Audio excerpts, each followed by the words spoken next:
Welcome in, everybody, to the Casual Sports Podcast. I'm Alek, Koberna. That's Matt Morrison. Mike Wolfgang joining us here in a minute. Before he does, Matt, probably the biggest news in the last 5 years of the NFL seasons. Tom Brady, the greatest of all time, has officially retired from the NFL. That came straight from him. It's been rumored around the last few days. Adam Schefter even tweeted it out a couple days ago. That was false. We had an official report this morning that Tom Brady has officially retired from the NFL, leaving behind one of the greatest careers of all time, or the greatest career of all time. And I mean, he has cemented himself more than one time as the greatest quarterback to ever do it. You know, say what you will about him. A lot don't like him. That's perfectly fine, because you know what? A lot of people didn't like Dan Marino, Joe Montana. You know, a lot of people didn't like the best that ever did it because they kicked their butt time after time. Nobody liked Peyton. A lot of people hated Peyton Manning when he stepped out of the league, man. He goes down to Denver from Indy. He created a lot of haters, but you know what? All those haters still love him to this day because of what he did for the sport. Tom Brady, without a doubt, has impacted this sport potentially more than, you know, most people that have ever played it. I mean, with the exception of maybe a few. I mean, Lawrence Taylor definitely had his impact and a lot of rule changes, but Tom Brady was just up there with a lot of those as well, and creating the game that we know and sometimes love and hate today. Yeah, I mean, Tom Brady, I mean, I couldn't stand him for most of the years, but I mean, I still looked at him like, wow, this guy is, you know, definitely one of the best quarterbacks I've ever seen. You know, and I mean, I was at a huge Steelers Patriots game, and when my dad was like, "Oh, we're going to see the Patriots play the Steelers," I'm like, "We're going to see Brady?" Like, I didn't care about Ben Roethlisberger or anything. I'm like, "We're going to see Brady," like for a split second. So I mean, it was an honor to see this guy play live. So I mean, it's and Matt, it's to amazing. that point, I mean, you get to a certain extent and you realize the legacy of a certain player, the historical impact this guy has on a game. You know, he wasn't what this modern quarterback is turning into. He is not your prototypical quarterback taken high. The story, everybody knows it, a 6th-round quarterback take. You know, the guy wasn't even a starter, and he gets thrown into the wildfire, and he handled it perfectly. And he comes out on top at the end of this long run. I mean, he's 45 years old.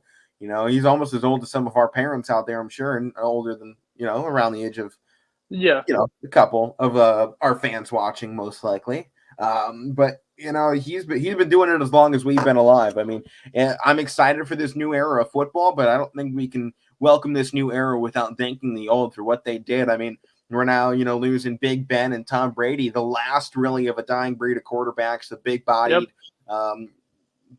semi-non-mobile quarterbacks who are just absolute gunslingers. I mean, we're out of that generation. That's just the way things go.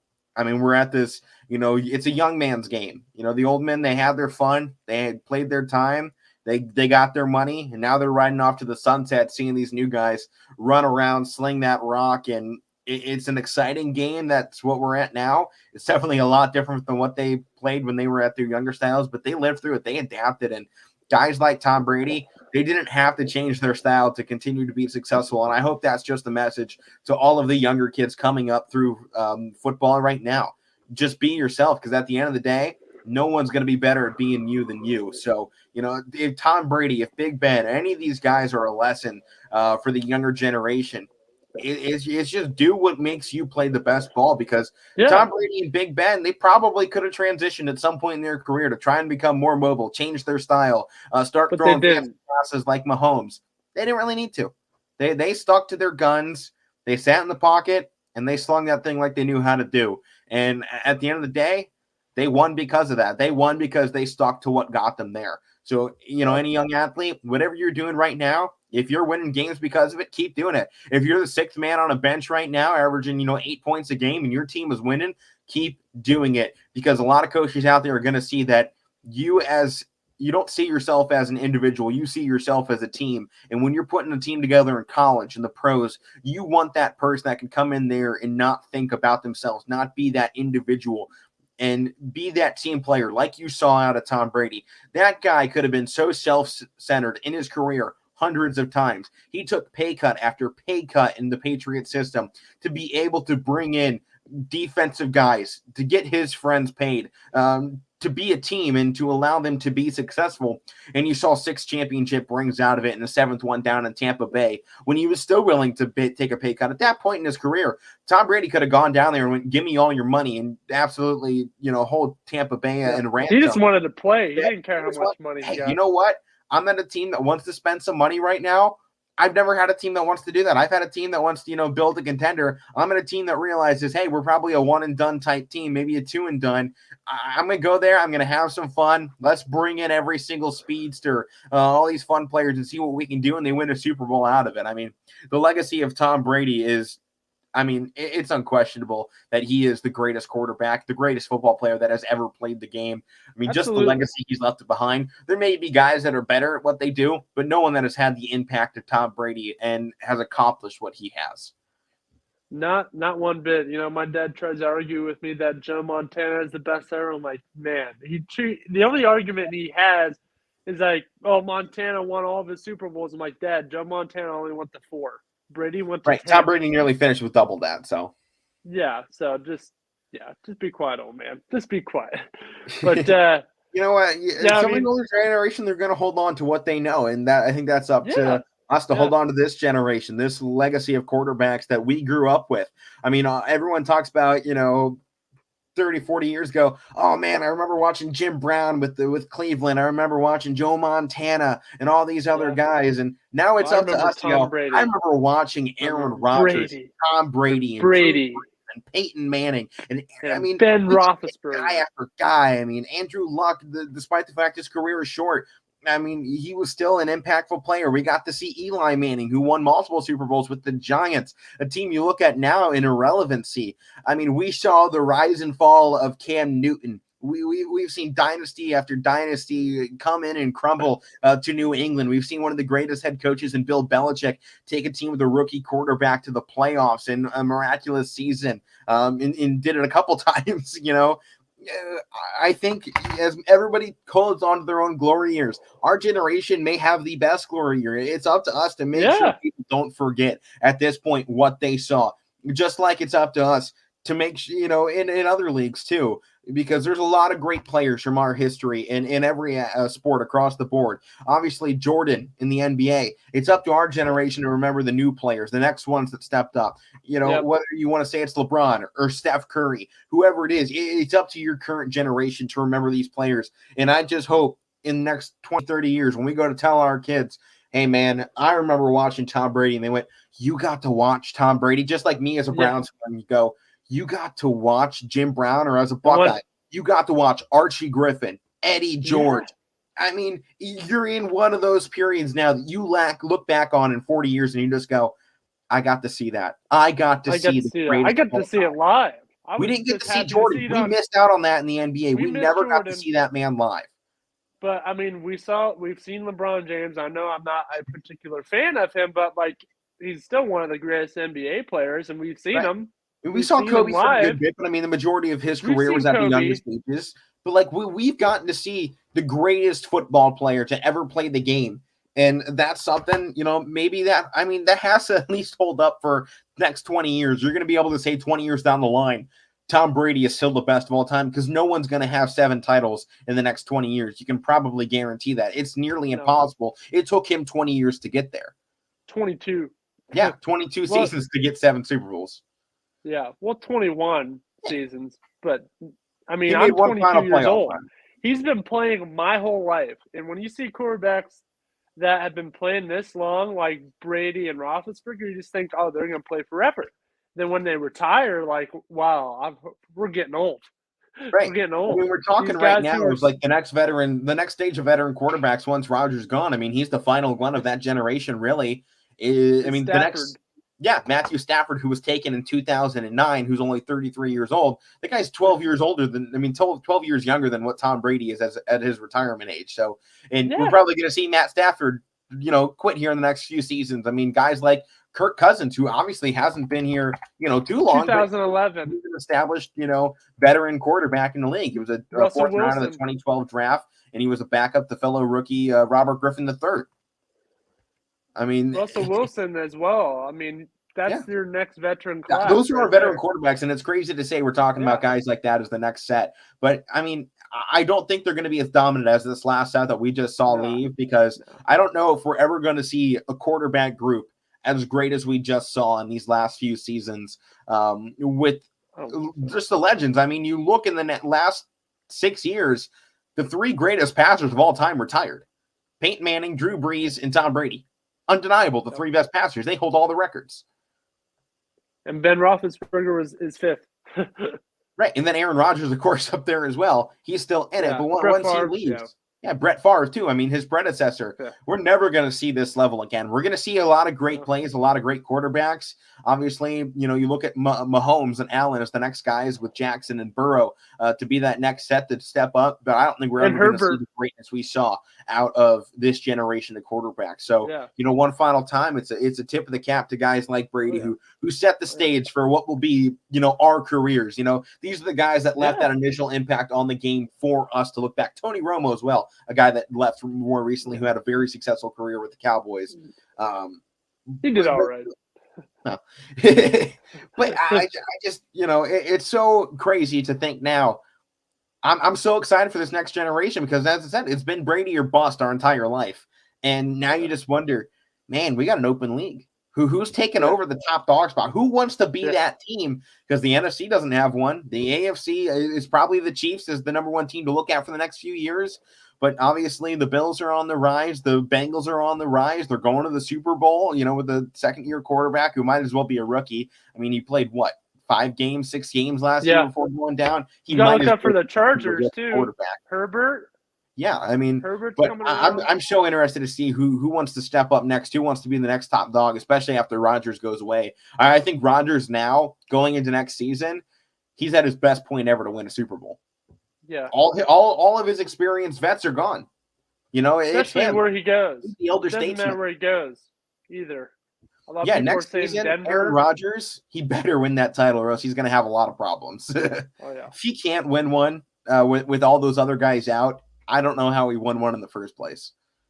He's against my Steelers. Yeah, I know. But they were all pick it up right behind you on the wall too. There is. Yeah, I think so. No, it's only the ones that they won. Okay. Well, all right. Well, we got to move on here past Tom Brady, the GOAT, retiring officially.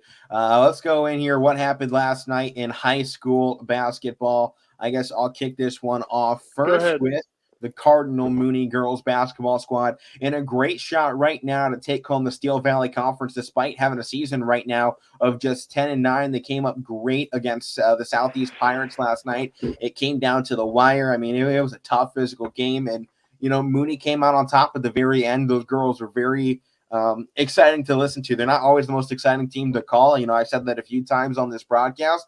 They're not going to wow you away with their scoring abilities, but they kind of wow you, I think, with their defensive aggression. I mean, they have no problem going in there fighting you for those balls. And I mean, they seem to just want it more. And, you always talk about in basketball, you got to, you don't have to be the best team. You just have to want it more than somebody else. And it just feels like at the moment, this Mooney team, I think they want it more than just about everyone else they're going up against. They're in that late season and you can kind of start slacking off a little bit, if you're one of those big teams that just got their top seed and you almost expect some of those guys to go down.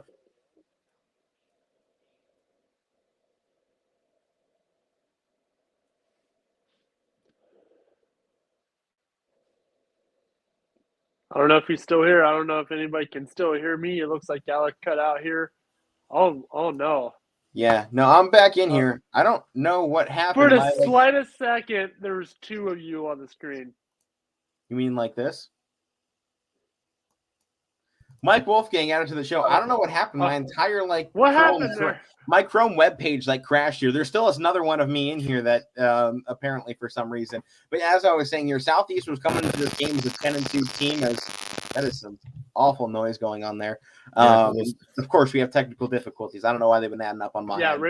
Right now. Screwed it up, Mike. Coming up against Cheney, who's 3-15, 0-4 in the Steel Valley. Then they finish off the season. They're still looking for an extra game to add on. But at the moment, the season ends with Ursuline and a chance to win the Steel Valley Conference here with 2 weeks to go. I was talking to the coach before the game. He's like, I'm loving where we sit right now in the Steel Valley. They're 3-1 in conference play with Ursuline. So as long as both teams, win out this next game and get into that matchup to finish off the season, the Steel Valley Championships decided in the Holy War. That one on the road in Ursuline. But, what a fitting way to finish off Steel Valley Conference play than one of the best rivalries here in Youngstown. Yeah, that's going to be great. I didn't even hear what you said. You cut off. Well, wonderful. But, with Cardinal Mooney, at this point, their playoff positioning has been established. They will be the 16 seed opening up February 16th against Hubbard, who is a 20 seed at 7 p.m. game. Should be a good one. They feel confident going into that one. And, hey, this team feels like they can go up there against Poland, who's the 5 seed in the second round if Poland can get past Lakeview, which they probably can, 5 seed against 23. Upsets happen. Youngstown Cardinal Mooney did that earlier in the week against Salem, who was the number 1 team on YSN's power rankings prior to Monday, and they pulled the upset. But Mooney feels like they can go up there against anybody and pull off a win right now. They're on their longest win streak of the season. They have not had a win streak of 3 on the season so far, so they're feeling like they can finish off this season on a 5-6 game win streak and run that to the playoffs and make a big run. Yeah, they should. They have a good team. There's no reason why they shouldn't. So we'll just have to wait and see. Definitely here, Matt. What about your game last night? You had an earlier start, 6 p.m. game. Yep, 6 p.m. game. The champion, the Flashes, actually defeated the Brookfield Warriors. Okay, not even gonna lie, can't remember the final score, but it was a close score. I do remember that. It was like a 5-6 point game. But Max Prep doesn't have it up yet. But I noticed they didn't have any scores from yesterday up because they didn't have mine up either. I don't know where to find it. But the shots weren't going down for Brookfield yesterday. Sophia Hook, I believe, only had like 5-6 points. Audrey Reardon wasn't in her rhythm that she usually is, and they just kind of ran out of gas. Champion had some big shots late in the game that were like, wow. Like that kind of felt like a knife through the heart right there. So Brookfield 12-4 now, and so is Champion. They're 12-4 too. So very good team that they lost to, but they got to improve from that. They definitely have to get more offense. And a big shot here for Champion now. They have a chance to go in here and take a piece of the MVAC title along with my Liberty girls basketball squad. Both teams, neck and neck for first place. If Champion can pull the upset against Liberty coming down the late stage of the season, they already lost, I think it was 20 points earlier in the season to my Liberty team. But if they can pull the upset there, they will split the MVAC title. So I have Liberty later this week on Thursday in a conference game against Memorial. If Liberty wins that game, they take their share of the MVAC title. But we could see Champion come back in that final game against those two and take their share as well. So MVAC title, a long way to go here with really just a week left in the season, and we're hitting playoffs very soon. Regular season for most of these teams wrapping up end of the week, going into short term next week. But a lot of teams right now are looking to finish out well, win their conference titles. But I think it's great right now. Most of the main conferences here in Youngstown, the Steel Valley and the MVAC, are still wide open to finish out the year. Yeah. Those two are the best conferences we have going into the end of the season. But Matt, you got any games going on tonight here, high school preview? Yes, I do. I got this is going to be a good game here tonight. We got the Badger Braves, the boys team, taking on the Heartland Christian. Heartland Christian, a very good team. They're 12-3, but one of their 3 losses already came to Badger, and so we'll just have to wait and see what happens. But I want to shout this out one more time. Jack Lendeck did surpass 1,000 points. I'm sure I'll learn more about that tonight, about where he is. But, yeah, I want to see where he's at, getting close to the all-time record. I want to see if he has any chance to break that, and I'll give a rundown of that tomorrow. But, the Braves, they did drop this past game to PV on this past Friday, so they need a good rebound win. And this is a good team to do it against. They're a tough team, but if you win against them, it's going to be a very quality team. It's going to be a very quality win. They're 8-7 right now, and Heartland Christian is, very good. They're 12-3. So, but we'll just have to wait and see what happens. Heartland Christian, like I said, only losing 3 games on the season. One of them to Brookfield, but they can put up points. Okay, they lost to Brookfield. Well, they lost to Badger. 73-69, very close game. That's probably some of the most points Badgers scored in a game, close to 70 points right there. So they're going to have to do that again tonight to duplicate that. They lost to JFK as well, and they who else did they lose to? They also lost to Jackson Milton. So, but this team can score. I mean, they put up. It looks like they put in their first game against Mineral Ridge, they won 101-72. So this is a team that can score. So we'll just have to, wait and see. Badger, I mean, they're going to run that 2-3 defense, hopefully that whole game, and try and shut this team down, try and shut that shooting down, and we'll just have to see. We still don't have Carter Burnett, who's a huge defensive impact for them. They have his younger brother, Cole Burnett. He's still a little young. He is a junior. He's got some room to develop, but he should be a fill-in a little bit for this Badger defense. But it should be a pretty good game, and happy to be on the call for it. Yeah, definitely. It sounds like it should be a good one. On my side, I have Cardinal Mooney, the boys in action tonight. They come in 9-7, third place in the Steel Valley Conference matchup against the 1-12 East Golden Bears. Once again, man, these Bears, they just seem to have struggle after struggle, boys, girls basketball. And, they have a lot of talent, but it kind of feels like, maybe the development just hasn't been there, because every time you go watch that team, I mean, they're exciting, they're playing tough, hard-nosed basketball, but I don't know, sometimes you feel like maybe the fundamentals are a little off and a little less developed than, a lot of these other schools that you see in the Steel Valley, because it feels like these last few years, East has had some decent teams that play well, but it doesn't translate into wins for this team. But, you go into this game tonight, Mooney coming off a loss. It was a quick reschedule on this last Saturday game. They've been trying to find teams to go up against. So they had to go up against McDowell from Erie, PA. It was a 6-point loss for them. They have now lost 4 out of their last 5 games, with their last win coming a 50-52 game over the Howland Tigers this last Friday. But, right now, Mooney, I think the most important thing before this tournament draw coming up here on February 6th for boys basketball, sectional tournament starting 14 through 26th of February for boys, is Steel Valley Conference. It's still open for them. Right now, you got Cheney in first place at 3-1. Ursuline's at 2-1 in second place. Mooney, they're 2-2 right now in third place.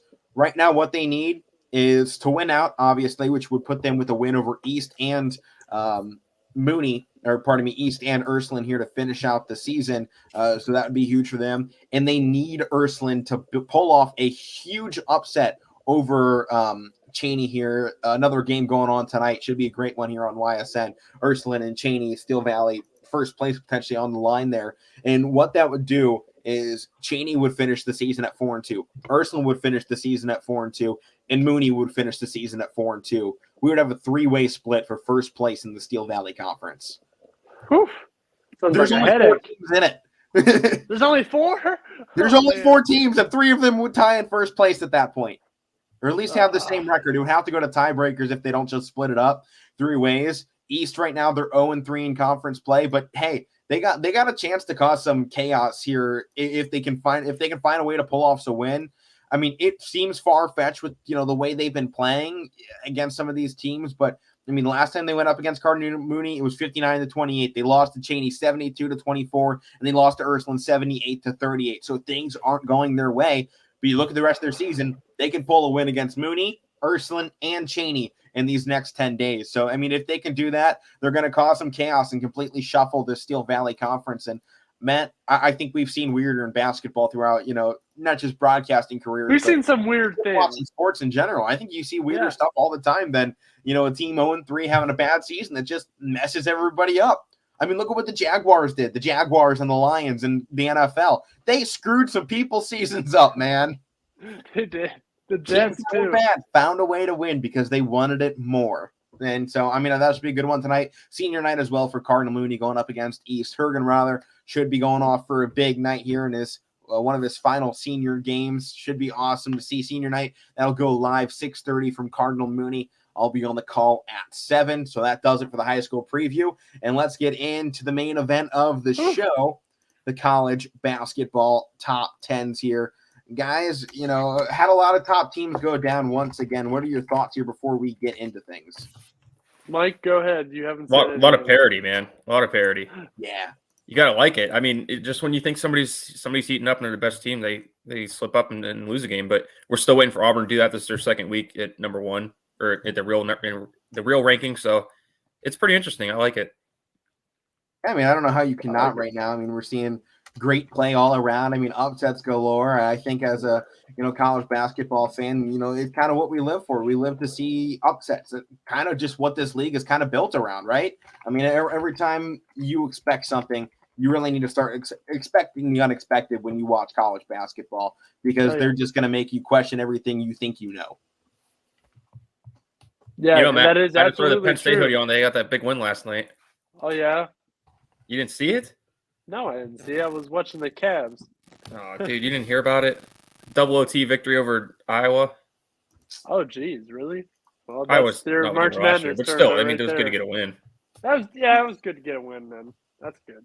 But, yeah, I mean, you were talking about these teams that expect the unexpected. I mean, you don't even know who's going to be a number 1 seed anymore. Like, we've seen Auburn up here. We've seen Gonzaga. We've seen Purdue. We've seen Duke, too. Duke, too. Baylor. So we really don't know what's going to happen. It's still up in the air of who I'm going to put down on my bracket. There's all these teams I'm looking at here are just like, they're good. You don't know who's going to win. Kentucky looks really strong right now. Yeah, really I mean, strong. haven't they been putting together Kansas looks strong recently? And Kentucky beat them. Yeah, I'm like, pretty badly. Uh-oh. Yeah. So I don't know. It's confusing. Yeah. Any final thoughts here before we head into our official rankings here on the list? Nope. Go ahead. All right. So without any further ado here, hit the right button this time. Wrong button there. Hit the wrong button as soon as I say hit the right one. Top 10 starts off the Spartans of Michigan State. They get the final spot here. They did lose 1 point to Illinois, though. I couldn't punish them that hard. I mean, they've had a tough schedule. They dropped 1 spot in my rankings. Mike, you dropped them out of yours from 9 and out with a loss. I can see that happening with a lot of the losses this week, though. I just felt with everybody dropping, that they earned themselves a loss. In the month of January, they've been pretty great as well. So at this point in the season, when I was putting together my top 20s, I wasn't looking before the beginning of the year. We hit January, which is before the year we were talking. That's when this basketball season was going to start, when teams hit conference play. We wanted to see what happened when we got to the new year. I'm looking what you did in the month of January as we just wrapped it up here to start off February now the 1st.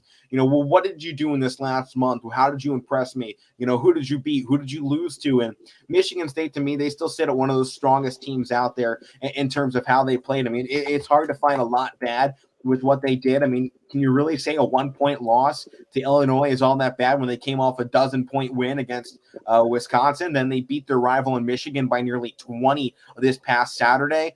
To me right now, it's hard to find a team playing better basketball, complete basketball, than this Michigan State Spartans team. They also pulled out a tight game against Minnesota earlier in the year, who still is 11-7 on the season. That came January 12th. So to me right now, you got a top 25 win. It's hard to find a team right now that has a top 25 win in the last month. There's been a lot of mediocre basketball teams going up against top teams, and they've been able to pull the upsets. Michigan State has avoided those upsets and took 1 loss to a team ranked 5 spots behind them in the AP polls by 1 point. To me, that I'm not going to criticize this team for doing what they've done, coming off that big win, a little bit of a letdown against Illinois. I mean, obviously a low-scoring game. They couldn't shoot the ball very well. So, to me, Michigan State, they have everything going right at this point in the season.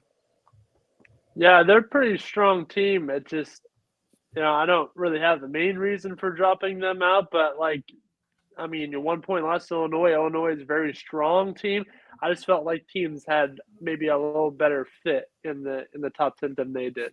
That's all. To me, for them, they have a top 18. They're 18th in the strength of schedule. They're 21st in the BPI index right now. And they're also 12th in the strength of resume. It's hard to find a team that has all of those in the top 25. So for me, they have just shown statistically they are one of those top teams. And when you put together a 16-4 record, and our top teams are 17-2 with Gonzaga, obviously Auburn the exception to this one at the moment. But when you look at our top team, 17-2, and you got a lot of 2 losses, a lot of 3 losses, how can I say a 4-loss team with the numbers behind them isn't one of those top teams in the country? Sure. That is fair. So number 9 here, so I'm the only one that had them on. We'll move on. Kansas, the Jayhawks getting the 9 spot here. I had them up at 6. This is a team that they did take a loss this weekend, and obviously you don't like seeing that. But at the same time, I think with everybody losing this week, it was hard just to make a complete reshuffle of this because they haven't been playing bad. They took a bad loss to Kentucky, a team who is going to be higher up on this list. It's a guarantee at this point with, obviously the win this past weekend. But I think they were just kind of going through the motions at this point. They've had a rough schedule in January. I think that's one of the biggest things you look at is the tight games. I mean, 2 matchups against a really great Texas Tech team, a tough matchup against Iowa State. I mean, they went up against the Huggy Bears WVU, an Oklahoma team who formerly on the season was, powerful, a powerhouse. We were talking about as potentially one of those sneaky top 10 teams, and they got held out close in a game against Kansas, who isn't a great team. They're worse in the Big 12 right now. But when we talk about the Big 12, it's still a good conference, and they've been beating up on one another, and we've seen upsets. I mean, we saw Baylor go down just like that. So to me, what they've done in this last month, they're still 17-3, and they put together some good games. They lost to Texas Tech. They got the win back on them, though. So to me, they're coming off a game against Kentucky. I want to see the rematch later on. Actually, I guess there isn't going to be a rematch, but I just, in the Big 12 SEC Challenge, I think you take that one a little, not a grain of salt, but maybe not as heavy as you would at this point in the season. With the rough schedule they went through in January, I just like the kind of basketball they're playing right now. I agree with you, but it's just the way they got kind of embarrassed on their home court. It's kind of what stuck out to me because they're watched, still a strong team. Oh, and I'm not taking it away from them. They lose Kentucky. It's not like they lost to some non-ranked team, but it's just, especially that second half. I mainly watched the second half of it. They've got pretty much shown up on their home court, and that kind of stuck out to me. That is why I kind of dropped. I think I had him I didn't have him in my top 10. I think I had him at like 11 or 12. If I did have, we went that far. But yeah, that kind of beat down. That's what stuck out. Yeah, I mean, it definitely hurts. It was just my opinion. Kentucky showed they were the better basketball team. I had Kansas at 5 last week. Kentucky was out of my top 10. I jumped Kentucky to 5, put Kansas right there at 6. I had no problem shooting. I mean, I had to shoot 2 teams up in UCLA and Kentucky after this past weekend at the top, into the top 10. But I didn't feel like Kansas was one of those teams that really deserved the fall after what they've done this season. I mean, 17-3, that's a hard record to come across. They're still number 1 in the Big 12. If I have Baylor in my top 10, which I do, I had them at 9, there's no way I can drop Kansas below them, considering if I'm calling this team the best in the Big 12 and they're not, and I have another team in the top 10 in that same conference, then clearly I don't think they're the number 1 team in the Big 12. I think Kansas is the best team in the Big 12 as of right now. Yeah, I mean, they had that other Baylor's at number 8. And a couple weeks ago, this would have been my top team in the Big 12. There's something about them, the way they've been playing. They've had some good ones. That loss to Alabama, though, this last Saturday, then a close one against WVU and the Huggy Bears. I'm losing a little faith with them right now. They seem to. They got a big game against kind of be Kansas. off the rhythm. What was that? Yeah, they are. They're going to have a big game against Kansas this week. Yeah, we'll preview that later in the week. A little bit. Yeah, so I mean, they got some games to make up to be like, hey, we're not falling off totally here, but I mean that Alabama loss was tough. I mean, that's what I was just saying. They're going to have Kansas, Texas Tech, TCU, and Oklahoma State before going back to Kansas, Texas, and Iowa State to finish the season. They're going to run through the gauntlet. If they get through that, I mean, they'll be right there at the end of the season, as vying for probably a 2 seed, maybe a 1 seed, depending on what happens above them. That's what I was just saying when you were kind of talking about Kansas being the best team in the Big 12, because right now, at least the eye test, they are the best team. But did we think we were going to say this a couple weeks ago when we were thinking, Baylor's just, number 1, they were rolling, they were 15-0, and now they've lost, I think, 4? They've 3 gone times in this month. That's 3 in the last 6. I mean, that's not what we thought of them. Yeah, and I mean, the other games, I mean, it was a 4-point win against West Virginia 3 yesterday. times in this month? This team has lost confidence in themselves. I think that's the biggest problem right now. They're no longer passing the eye test. They were dominating. We had them unanimous number 1. The APs had them number 1. This team passed every eye test you could have given them. In January, they failed just about every single one of them. They don't look like they have confidence anymore shooting the rock. They don't have confidence defensively. I think they've lost a rhythm. Yeah. I think so, too.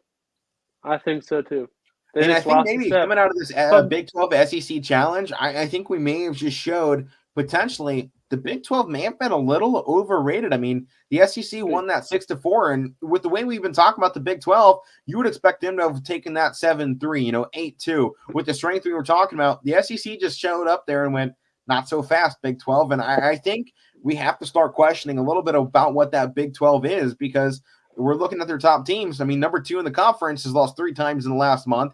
Kansas got blown out at home against the SEC.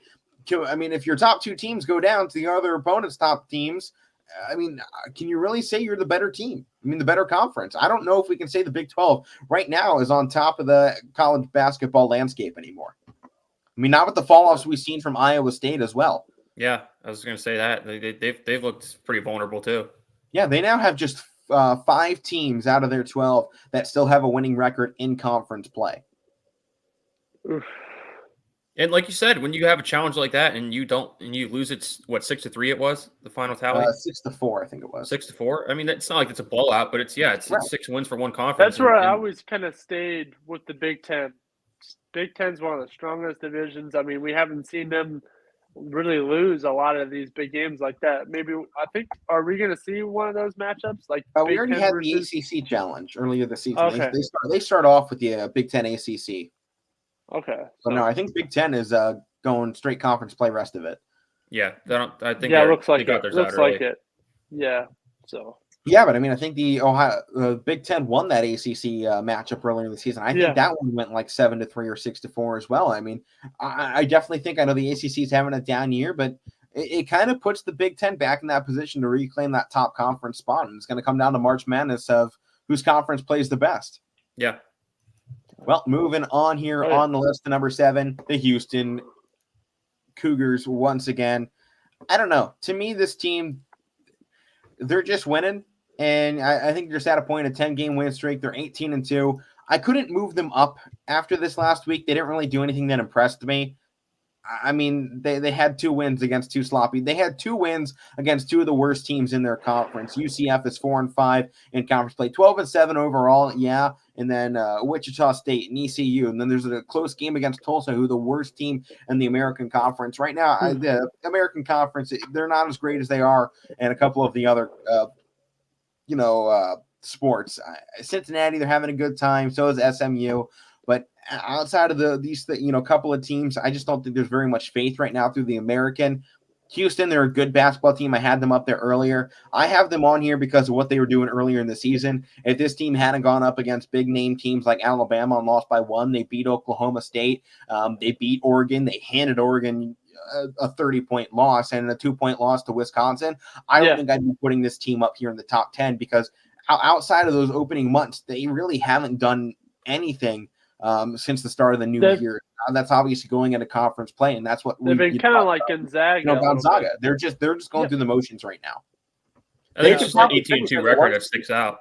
I mean, they could probably finish as a 1 seed with all the losses and chaos we've been seeing. But this is a team earlier in the year I was hyping up, and I was ready to give this team the distance, and then they fell flat when they actually went up against somebody good. So I think right now you just kind of have to sit back and wait to see what Houston does. They're going through the motions, much like Gonzaga. They're at the mercy of everybody else to decide what happens with them, so long as they win out. But, kind of what we were talking about UCLA earlier in the year, they hadn't been playing in, basically a month of basketball, and they were up there at the number 2 spot, and then they finally played, and they dropped, pretty much out of the rankings. They were at the mercy of everybody else. And Houston at the moment, as long as they win, they'll stay a top 10 team most likely, unless they start getting close games like they had against Tulsa. They're a strong team, but I think there was some doubt growing in Houston. Yeah, just a little bit. I mean, like you said, you were talking about, Gonzaga, like just running through the motions. I don't know if that's going to make them a softer team or making them a stronger team. Yeah, because it worked for Gonzaga. Yeah, they play soft teams and figure out how to beat good teams. They test out plays. So they test out plays against these bad teams, plays that can work good against good teams, but they don't want to test them out against good teams because, it's going to fail when you test it out against a really good team. But you test it out against these bad teams, and you're going to find something pretty good there. Once you keep doing it over and over and over against these bad teams, you're going to come out against these good teams and be like, oh, we got this down like that. We know how to do this already. That's Houston as well. They're playing all these horrible teams, and it's either going to bite them in the butt or they're going to come out and just carry the momentum. All right, we got to move on here. Already 40 minutes into the show. It's been a flying past today. Number 6, Arizona, coming off a loss. They were sitting at second place. UCLA shunned them, though, into submission. I mean, 75-59. I said last week, man, I was wrong on, the differential between these two teams. I was, talking last week. It's, miles apart these two teams are. And then they finally go up against each other. And it was miles apart. It was just in the opposite direction of what I thought that was going to be. And UCLA, they're going to be higher up in these rankings. We're going to talk about them in a little bit. But Arizona, they're a good basketball team. They're going to score, but they got a little exposed. They came back with a good win against their in-state rival in Arizona State. And come back on Thursday because we got part 2 of UCLA and Arizona. I think they got a shot to jump right back up to their second place spot if they come in and shun UCLA the way they did.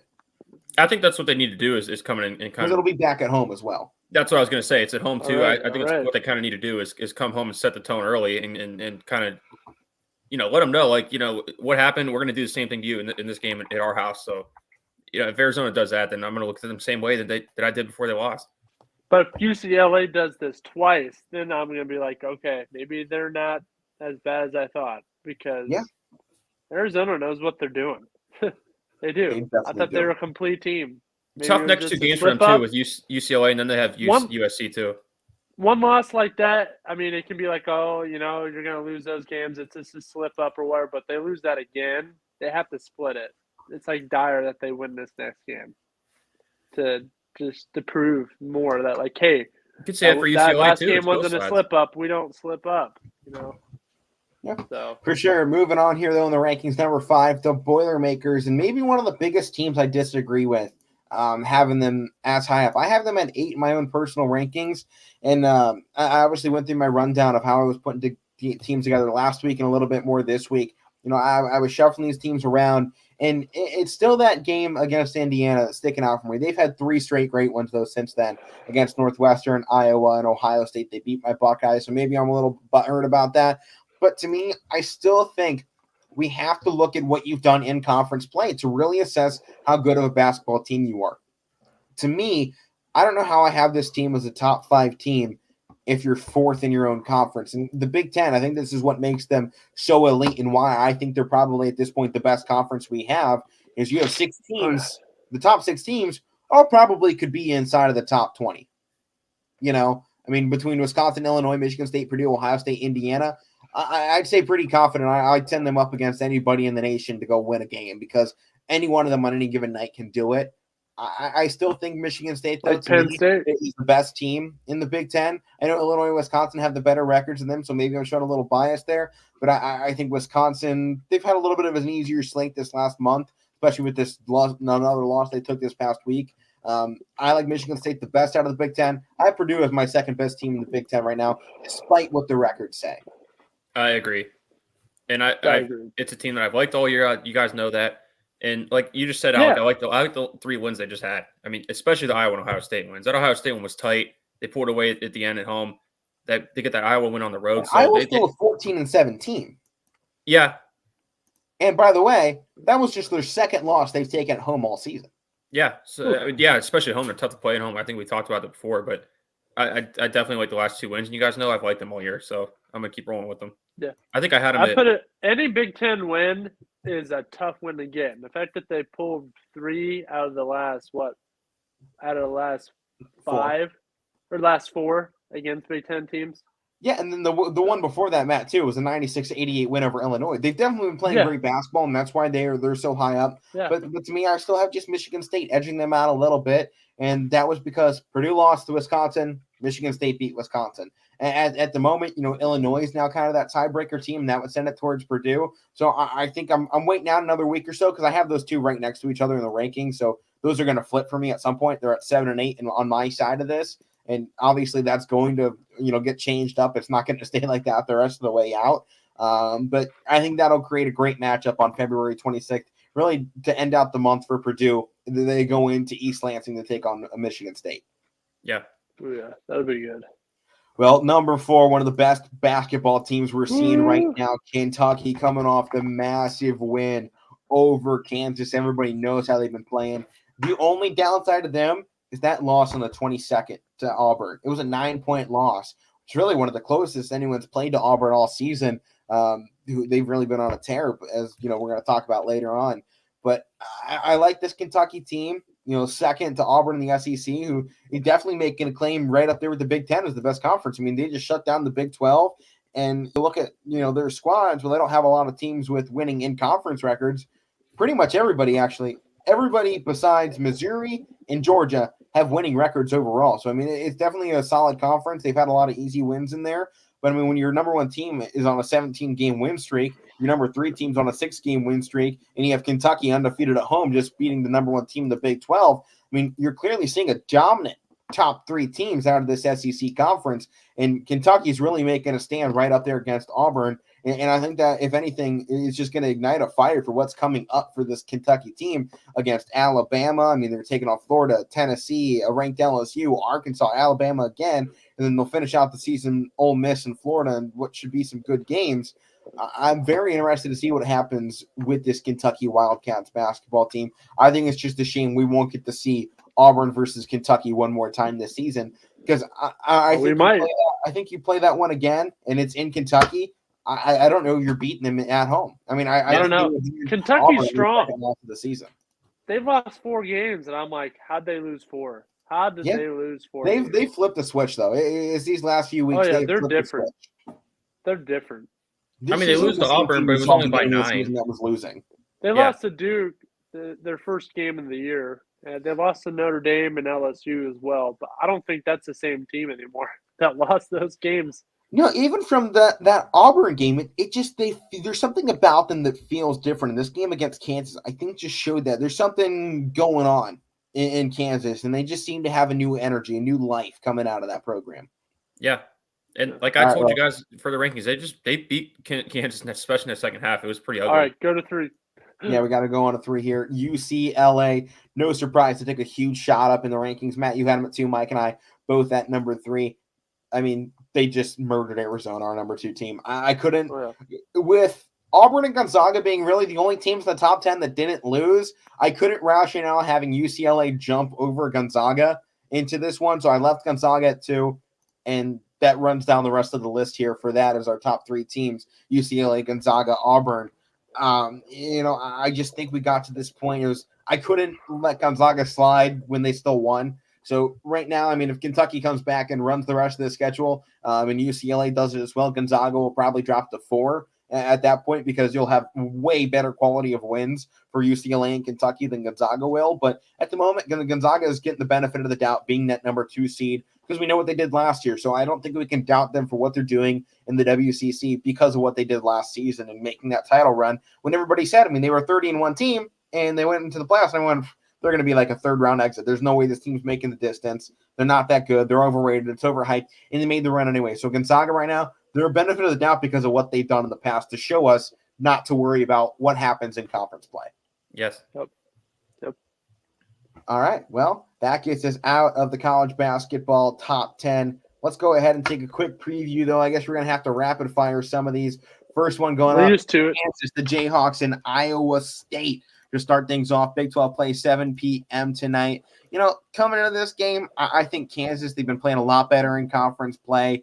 I think this one's at home for Iowa State. Yeah, they're named, so I know they're a better home team, but I just feel like Kansas, they've been late. They need a little bit of a bounce back here after that Kentucky game. I mean, they were in a few close ones. I think they jump back on the win train. I got Kansas taking this one tonight. Yeah, Iowa State's been slipping. So, I mean, Kansas is still a solid team, even though they lost that big game to Kentucky. But got to go with Kansas. They're still strong. I always say I expect good teams to come back and win after they get handled like that. So I'm going with Kansas. All right. Next one up here for us should be a great one. We're going outside of our main conferences, and we're going to take a peek over at the Atlantic 10. The Bonnies of St. Bonaventure hosting the Davidson Wildcats, a team I have been very high on, although Davidson finally lost again, though, to VCU 70-68. It was a close one, and that's maybe one of the biggest problems with the defense for Davidson. Definitely a little slacking. I think they need to pass the ball more. Their defense needs a little bit better. But right now, I got a lot of faith in what this team is putting together.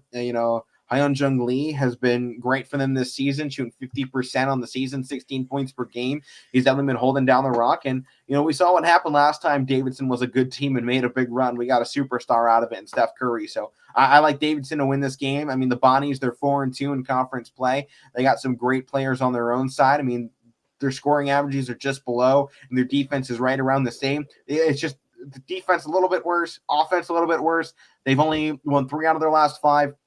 The Bonnies right now, they're a 3-point favorite in this one, but I would take Wildcat 9 times out of 10 in this one. I got Davidson. Yeah, I'm going to go Davidson here as well. I just like their strength of schedule a little bit more than St. Bonaventure. I'm just going to roll with that. I'm going with the Bonnies just for the stupid fact that when they're in a tournament the last couple of years, I've kind of liked them to be a team to look at. So, I've liked them more the last couple of years, so I'll go Bonnies here. All right. Yeah, I mean, they definitely been known to make some nice runs here, but next game, up for us, the Alabama Crimson Tide, 4-4 in conference play, starting to slip up a little bit, but hey, they just picked up a huge win against Baylor, but they got the in-state rival, the number 1 team in the nation, a 17-game winning streak on the line, 8-0 in conference play. Auburn Tigers coming to town. This one at 9 p.m., a 6-point favorite are the Tigers. This one, though, it's in Auburn, so I got a good feeling you're going to see them defend home court the way they've been playing on the season. Alabama's defense, they're averaging about 10 more points per game than what Auburn's allowing. I think that's a huge differential in this game. Shackelford has definitely not been the same impact player we saw earlier. I'm hoping that they give this one a game because, they took down Baylor. But before that, this team lost to Ucla. They lost to Georgia, the worst team in the conference for the SEC, who's having an absolute terrible season. They lost to them. So I don't know how much faith I have in the Crimson Tide to win back-to-back games, especially against great teams like what they've been having. So I got Auburn in this one. I'm so tempted to pick an upset, but again, we always talk about these number 1 seeds. You got to roll with them until they give you a reason not to. In Auburn, the last few weeks, they've been playing good. So I'm tempted to pick Tom Crean and the Georgia Bulldogs, but I mean, how can you go against Auburn right now? How? Matt, it's Alabama versus Auburn. Oh, my bad. Alabama? Yeah, but I don't know. I'm going to go upset here. I don't want to pick Alabama. Yeah, I'm going to, I'm taking the upset here. I don't want to pick Alabama. I'll pick Alabama. I'm confused. I don't know. Yeah. Are you picking Alabama or Auburn? Alabama or Auburn? I don't know. Auburn.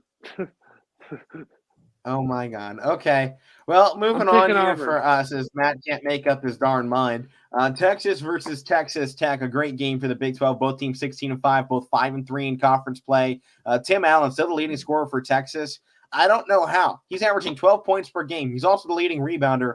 Texas, they can't score the ball. They have a phenomenal defense. They're allowing just 54 points per game on the season. They're on a 3-game winning streak, and they put together 3, solid defensive games. I just worry about their offensive ability. And what we've seen Texas Tech do recently, when they lose, it's high scoring, man. It was 94-91 in double overtime against Kansas. I like the Red Raiders to win this one.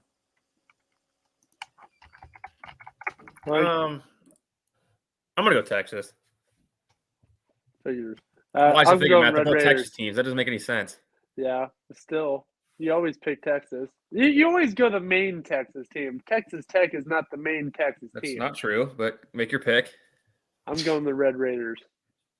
All right, going into the NBA before Matt changes his mind again and says something else silly. Nets versus the Suns. The Phoenix Suns have been on an absolute tear. Both teams got a lot of players out. Durant, Harden, and Aldridge still out for Brooklyn. Shamet, Nader, Ayton, and Crowder out for the Phoenix Suns. Nets on a 4-game losing skid, and obviously the Suns have lost just, I think it's once in the last 2 months. So they're doing pretty darn good. To me in this game, it's just one of those things. It's like it's such a long winning streak. I don't know if I can count on it to continue. But on the other side, the Nets on a 4-game losing skid, it just feels like they're ready to snap out of it, right? I mean, it's just one of those. It's like, can we really expect the Nets to lose 5 straight? And on the side, can we really expect the Suns to keep winning?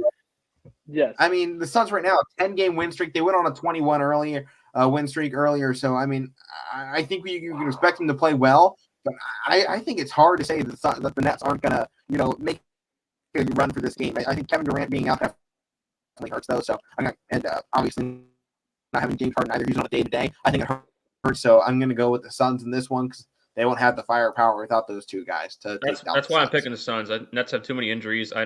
Again, if they had some guys back and they were reeling like this, losing 4 in a row, I'd kind of pick them to snap out of it. But they got too many injuries, and the Suns are just on a roll. I got to pick the Suns. Suns are good. Yeah, we know.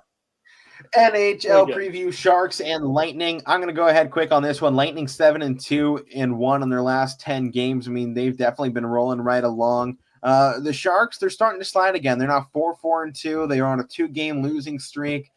Something about them to me, they felt like a team that was competitive just last week, earlier in the week, but there's just something about them. They feel like they've been falling apart a little bit in the recent goings. I got the Lightning to take this one. It also plays in favor of my algorithm though, so 26 point differential for the Lightning. You're still doing that. And you're still doing that? I thought that didn't work. For the Sharks. Hey man, my guessing wasn't working either. I got to go back to what was working at least at one point. But this actually, the final game that we're going to be talking about here on the week, because actually you guys will take one more tomorrow. We got the All-Star game coming up too that we're going to talk about later in the week. That's go pretty cool.